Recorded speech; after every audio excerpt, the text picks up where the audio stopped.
오늘 하나님께서 우리에게 주신 말씀은 요한복음 9장 1절에서 5절까지의 말씀입니다. 함께 하나님 말씀 받들어서 합독함으로 읽도록 하겠습니다. 예수께서 길을 가실 때에 날 때부터 맹인된 사람을 보신지라. 제자들이 묻어 이르되 랍비여, 이 사람이 맹인으로 난 것이 누구의 죄로 인함이니까? 자기이니까 그의 부모니까? 예수께서 대답하시되 이 사람이나 그 부모의 죄로 인한 것이 아니라 그에게서 하나님이 하시는 일을 나타내고자 하심이라. 때가 아직 낮임에 나를 보내신 이의 일을 우리가 하여야 하리라. 밤이 오리니 그때는 아무도 일할 수 없느니라. 내가 세상에 있는 동안에는 세상의 빛이로라. 아멘. 오늘부터 요한복음 9장의 말씀을 함께 나누게 됩니다. 9장에서도 이전 장들과 같이 예수님의 표적에 대해 여전히 이 대립구도를 형성하고 있는 이 적대적 유대인들의 모습을 보게 됩니다. 요한복음에서는 저희가 이렇게 심심치 않게 이 적대적 유대인들과 이 예수님의 관계가 마치 계속해서 꼬리에 꼬리를 물듯이 이 반복적으로 나타나는 구조들을 살펴볼 수가 있습니다. 이것은 단순히 우연의 이치 속에서 요한이 그렇게 쓰여 내려간 것이 아니라 저자인 요한이 이를 통해서 말하고자 하는 이런 의도가 담겨 있기 때문입니다. 적대적 유대인들은 예수님과 정반대되는 색으로 그들은 어둠이요, 주님은 빛이시라는 결코 이 양립할 수 없는 그런 상태를 말하고 있는 것입니다. 빛과 어둠은 서로 융합될 수도 합칠 수도 없습니다. 그러나 우리가 생각하기를 이 빛과 어둠이 합치면 마치 중간색이 있을 거라고 생각을 합니다. 그러나 절대 그렇지 않습니다. 빛과 어둠은 우리가 아는 색과는 전혀 비교할 수 없는 완전한 다름입니다. 예수님께서 광야에 이 금식 기간을 마치신 후에 누가 나타납니까? 바로 마귀가 와서 예수님을 시험하지요. 이와 똑같이 바리새인들 또한 예수님의 사역 이후에 바로 적대적 유대인들이 나타나 예수님을 또 시험하게 된다라는 것입니다. 이와 같이 어둠은 늘 빛을 삼키고자 하는 그런 탐욕성이 들어 있는 것을 우리가 잘 알 수가 있습니다. 즉, 그들은 자신들이 진리이자 빛인 줄 알아 예수님을 신성모독자라고 말하지만 정작 그들 자신이 이 어둠이었는지를 깨닫지 못하고 있다라는 것을 이제 말하고 있는 것입니다. 그렇게 그들은 더욱 철저하고도 이 강하게 예수님을 압제하는 모습을 우리가 요한복음의 여러 장들을 통해서 계속해서 살펴볼 수가 있는 것입니다. 그들에게 있어 로마는 어둠이자 적으로서 겉으로는 보였지만 정작 이스라엘을 압제하는 것처럼 이 로마가 이 이스라엘의 어둠처럼 대비되어서 보이지만 정작 권력자들인 이 유대인들이 오히려 이 이스라엘의 더욱 어둠으로 내몰고 있는 것을 우리가 이제 알 수가 있게 됩니다.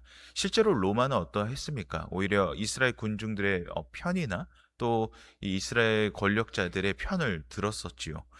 결국 그들이 늘 말하고 기다린다라고 했던 메시아는 진짜 그들이 메시아를 향한 이런 갈급함 또 갈망이 있었기 때문이 아니라 자신들의 추악하고도 이 완악한 마음이 메시아를 소망하는 것보다 훨씬 더 앞서 있었다라는 것을 우리는 이 대립구도를 통해서 잘 알아야 한다라는 것입니다. 그렇게 목이 곧은 백성이 맞이하는 최후는 결코 용서받지도 용납받지도 못한다라는 것을 요한은 말하고 있는 것입니다. 오늘 본문은 예수님께서 맹인을 치유하시는 사건을 다루고 있습니다. 8장에서 신선 모독하였다 해서 이제 이 바리새인들이 예수님을 죽이고자 하죠. 그리고 이 죽이고자 하는 그들의 이 음모를 통하여서 예수님은 이제 예루살렘을 떠나시게 됩니다. 그 떠나시는 길 가운데에 누구를 만나십니까? 맹인을 이제 만나시게 됩니다.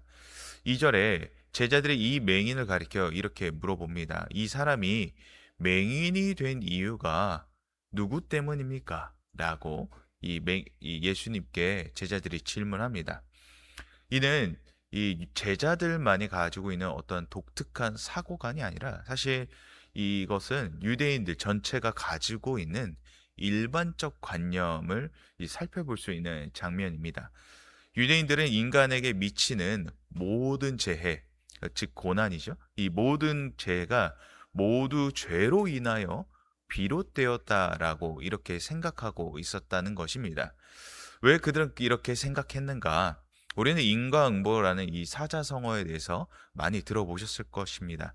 이 원인과 결과는 대응된다, 대응되고 이것이 보답된다라는 그런 뜻인데 말 그대로 행한 대로 그 대가를 받는다라는 의미죠. 이 사자성어의 어원은 불교에서 말하는 이 윤회의 작동 원리이자 이에 대한 원동력인 이 덕에 대해 말하고 있는 것입니다. 다시 말해 악행은 업보가 되고 윤회 고리에서 벗어나지 못해 다시 태어날 때 이에 대한 죄에 따라 이 외모나 이 고난 등이 결정된다라는 것이 바로 이 인과응보이죠. 이와 같은 원리로 유대인들 또한 죄는 그냥 생기는 것이 아니다. 너가 죄를 지었기에 우리가 이해를 잘 생각해 보면 욥기가 생각나죠. 욥기에 이 욥의 세 친구들이 똑같이 이 욥에게 너가 죄가 있기 때문에 하나님께서 너를 심판하신 거야. 이렇게 이야기한다라는 것이죠. 이것이 오늘 우리에게 동일하게 적용되어지는 지점이 있습니다. 오늘 우리는 이 믿음이 신앙의 성숙이 무엇으로부터 온다 생각하십니까? 나의 열심에 따라 이 믿음이, 이 신앙이 성장할 수 있을까요? 그렇지 않다라는 것을 말합니다. 나의 열심이 정말 더 높은 신앙의 성수로 갈 수 있습니까? 그러면 신앙의 연수에 따라 봉사의 섬김의 정도에 따라 우리는 더 높은 신앙으로 향할 수가 있는 것일까요? 사람은 누구나 실수와 실패를 하게 됩니다. 그러나 우리는 이 완벽한 믿음을 실패하지 않고 소유하고 싶어 하죠. 그렇기 때문에 이 실패 또 실수를 우리의 믿음 생활 또 신앙 생활에서 경험할 때마다 상당히 이 좌절하고 어려워합니다. 특별히 고난을 우리가 맞이했을 때, 어려움을 맞이할 때 내 이 신앙이 또 이 답보하는 것이 아닌지 이러한 마음을 갖게 된다라는 것이죠. 그런데 여러분 이것은 사실 교만입니다. 믿음은 이미 완성된 것이 아니라 완성되어져 가는 것이기 때문입니다. 믿음의 주요 온전케 하시는 일을 바라보자라고 히브리서 12장 2절에 말하고 있습니다. 믿음이 온전케 하시는 것은 보존케 하시는 것은 내가 아니라 바로 주님이시라는 것을 히브리서 저자는 강조하고 있습니다. 그렇습니다. 믿음의 시작이 주님으로부터라면 이 믿음이 오늘 나의 실패와 실수로 인해 이 믿음이 사라지거나 없어지는 것이 아니라는 것을 알아야 한다라는 것이죠. 이는 앞서 제자들의 질문에도 동일합니다. 재해의 원인이 죄에 있지 않다라는 것을 말하고 있는 것입니다. 많은 신앙인들이 질병이 생겼을 때 이를 하나님께 두는 경우가 있습니다. 너무 작은 것에서 또 큰 것에서 이르기까지 내가 잘못을 했기 때문에 하나님께서 병을 주셨다라고 생각한다라는 것이죠. 정말 여러분 이 아픈 것의 원인이 하나님께서 주셨을까요? 지난 오후 설교 때 제가 이 산부인과에 대한 이야기를 나눈 적이 있습니다. 이때 이 산부인과 드라마에 대해서 이야기를 나눴는데 이 드라마의 한 장면 중에 오랫동안 꼼장어 장사를 하던 할머니가 이 수술을 받기 싫어합니다. 이유는 이 산부인과에 온 것이 굉장히 부끄럽고 또 민망하고 자신은 한평생 이 자식을 키우면서 정말 뼈 빠지게 열심히 살았는데 왜 이러한 병을 얻게 되었는지 이해가 되지 않는다라는 것이었죠. 그때 의사가 이렇게 이야기했죠. 열심히 사셔서 아프신 것이다. 다른 이유가 있다라는 것이 아닙니다.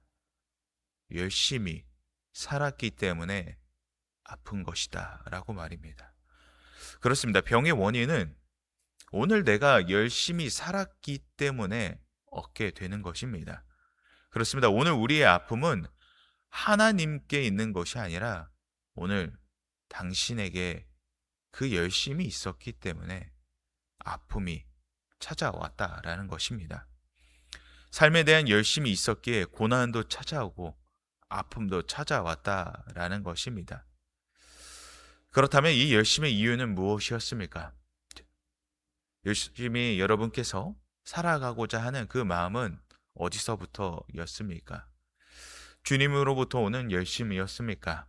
아니면 나의 원함에 따른 열심이었습니까?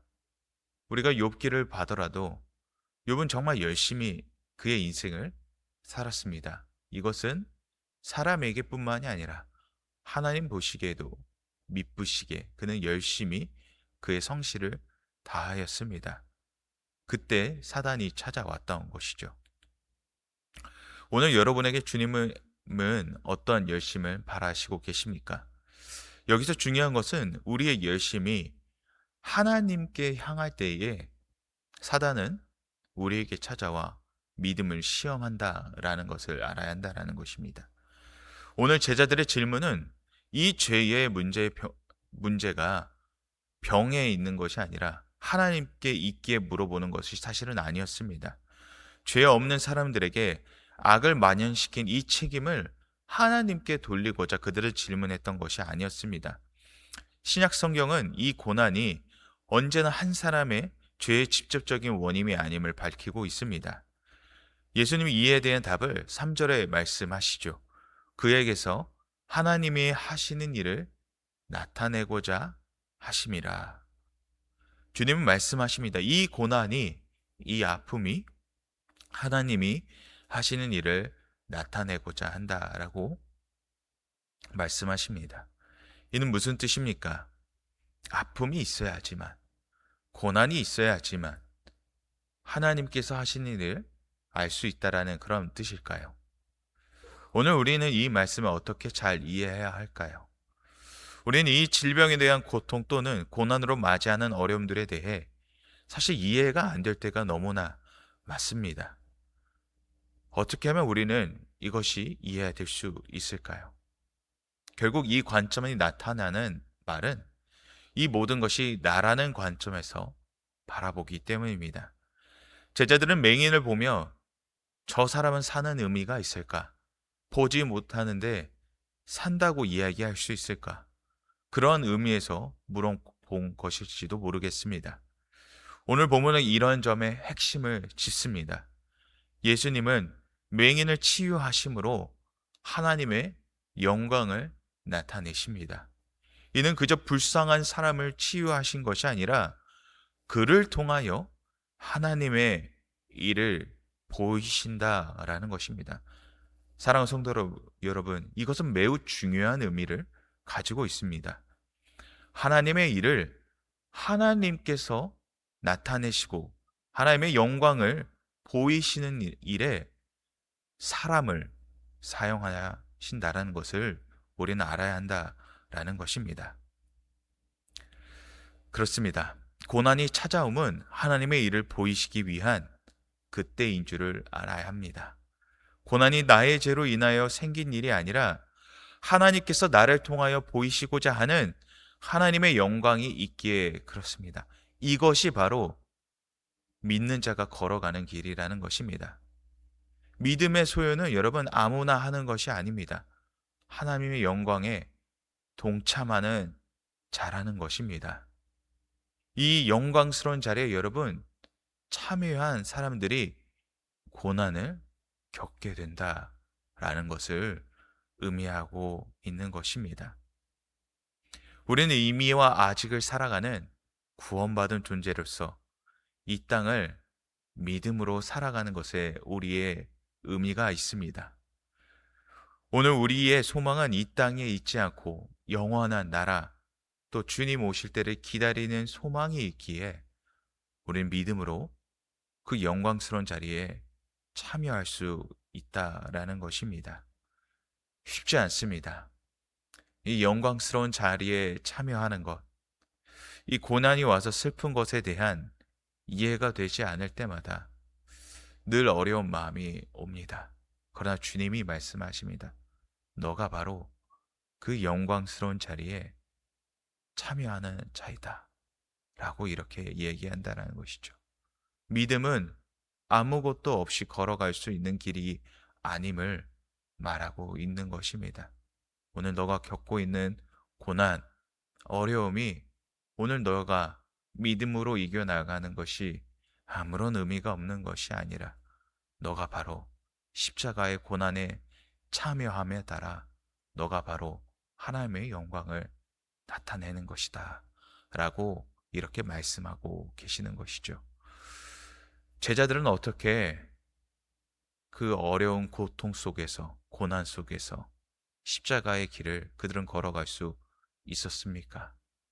그들에게 진짜 너무나 이것을 감내할 수 있는 인내가 있었기 때문에 그렇습니까? 그렇지 않습니다. 그들에게는 이 영광스러운 자리에 참여한다라는 그 놀라운 마음이, 그의 담대한 마음이 그들에게 있었기 때문에 참여할 수 있었던 것입니다. 그리스도인들은 어떻게 이 고난에 잘 넘어갈 수 있는가? 사람들은 곧잘 물어볼 때가 있습니다. 우리는 이것이 그저 믿음의 실현이라 말하지 않아야 합니다. 궁극적으로 이것이 하나님께 영광이 되는 것과 더불어 이 믿음이 우리가 이 고난을 이겨나가는 가장 강력한 힘이 된다는 것을 우리는 잊지 말아야 합니다. 그래도 참 어려울 때가 있죠. 이 맞이하는 어려움에 대해 우리는 어떻게 잘 이해하고 나아가야 합니까? 평소에 훈련을 해야 합니다. 아주 작은 것에서부터 우리는 훈련을 해야 합니다. 차량을 운전할 때 보면 막 거칠게 운전하는 몰고 가는 모습을 보면 이해가 안 되는 그런 마음이 들 때가 있습니다. 왜 저 사람은 왜 이렇게 운전을 할까? 천천히 가면 될 텐데. 그런 마음이 든다라는 것이죠. 그런데 반대로 생각해 보면 그 사람이 정말 위급한 상황이 있지 않을까? 그런 마음으로 바라보면 조금 더 이해가 하기가 쉽다라는 것을 알게 됩니다. 아니면 집에 빨리 가고 싶구나. 뭐 그런 마음으로 우리가 바라본다면 조금 더 이해하기 쉬운 마음이 들 수도 있을 것 같습니다. 즉, 어떠한 관점으로 바라보냐에 따라 이 고난을 이겨나갈 수 있다라는 것입니다. 내 이해로 판단되지 않을 때에 나의 생각으로, 나의 마음으로 보는 것이 아니라 하나님의 마음으로 바라보는 것. 이것이 바로 고난을 이겨나가는 방법이라는 것입니다. 오늘 나는 어떠한 눈을 가지고 있습니까? 눈이 보여도 눈먼 사람과 같이 살아가고 있지는 않습니까? 오늘 본문의 맹인된 자는 눈이 띄어짐에 따라 하나님의 영광을 보게 되었습니다. 오늘 우리는 맹인된 자보다 하나님의 영광을 볼 줄 압니까? 맹인된 자는 눈을 뜨자마자 하나님의 영광을 찬양하였습니다. 그렇습니다. 하나님의 영광의 자리에 참여하는 것은 늘 하나님의 시선으로 바라보는 것입니다. 어디서부터요? 아주 작은 것에서부터입니다. 하나님의 마음으로 보는 것. 이것이 바로 우리가 고난을 믿음으로 승리할 수 있는 방법이라는 것입니다. 마지막 9장 5절에 이렇게 얘기합니다. 내가 세상에 있는 동안에는 세상의 빛이다 라고 말씀하십니다. 세상의 빛이란 무엇입니까? 바로 여러분 안에 계신 예수를 바라보라는 것입니다. 내가 해야 할 일이라 생각하지 말고 내 안에 계신 주님의 그 빛으로 바라보는 것. 이것이 바로 하나님의 눈으로 바라보는 관점을 이야기합니다. 속이 처참하고 답답하십니까? 여러분 안에 계신 주님을 바라보십시오. 주님을 바라봐도 답답하십니까? 더 간구하십시오. 주님 무엇입니까? 이해되지 않습니다. 나에게 이해되는 믿음을 허락하여 주시옵소서. 이것이 바로 영광스러운 자리에 참여하는 자들이 걸어 나아가는 방법입니다. 이 믿음의 자리에 여러분, 고통스러워도 힘이 들어도 우리가 해야 될 것은 단 한 가지입니다. 주님을 바라보는 것입니다. 주님을 바라볼 때 주님이 말씀하지 않으신 적이 있으십니까? 시간이 지나가 보면 주님이 그렇게 일하셨구나. 우리는 깨닫게 됩니다. 오늘 분명히 주님은 주님의 일을 행하고 계십니다. 단지 내가 바라보지 못하고 있었을 뿐입니다. 오늘 그러한 시선, 그러한 믿음, 그런 믿음으로 바라보는 그러한 은혜가 오늘 여러분들에게 있게 되기를 주님의 이름으로 축원합니다. 기도하겠습니다. 살아계신 하나님 아버지 감사합니다. 하나님, 우리가 고난의 때를 이해하는 것이 참으로 쉽지 않을 때가 있습니다. 하나님, 그 고난을 바라보는 것이 결국 나의 관점으로 바라보고 있는 것은 아닌지 오늘 우리 스스로를 돌아보게 합니다. 주님은 모든 상황에서 이겨나가는 방법에 늘 하나님께 여쭤보는 그 시선의 모습을 보게 됩니다. 하나님, 오늘 우리의 믿음이 나로부터 있지 않다라는 것을 알게 됨에 따라 하나님, 우리의 믿음이 온전히 하나님의 시선으로 바라보는 그러한 은혜의 자리로 우리를 초청하시고 불러주시옵소서. 하나님, 우리가 그 영광스러운 자리에 참여하였다라는 그 믿음의 담대함을 우리 가운데 허락하여 주시고 오늘도 믿음으로 또 아멘으로 화답하며 나아가는 거룩한 하나님의 성도들 되게 하나님 인도하여 주시옵소서. 오늘도 우리와 함께 하신 주님께 감사드리며 예수님 이름으로 기도드렸습니다. 아멘. 주님, 오늘도 주님의 마음으로 보는 그런 믿음이 있기 원합니다라고 주여 믿습니다 세 번 고백함으로 기도하며 나아갑니다. 주여 믿습니다. 주여 믿습니다. 주여 믿습니다. 살아계신 하나님 아버지 감사합니다. 주님, 믿음의 주여 온전케 하시는 주님을 바라보기 원합니다. 하나님, 나의 믿음이 나의 성실과 열심 속에 오는 것이 아니라 바로 주님으로부터 왔습니다.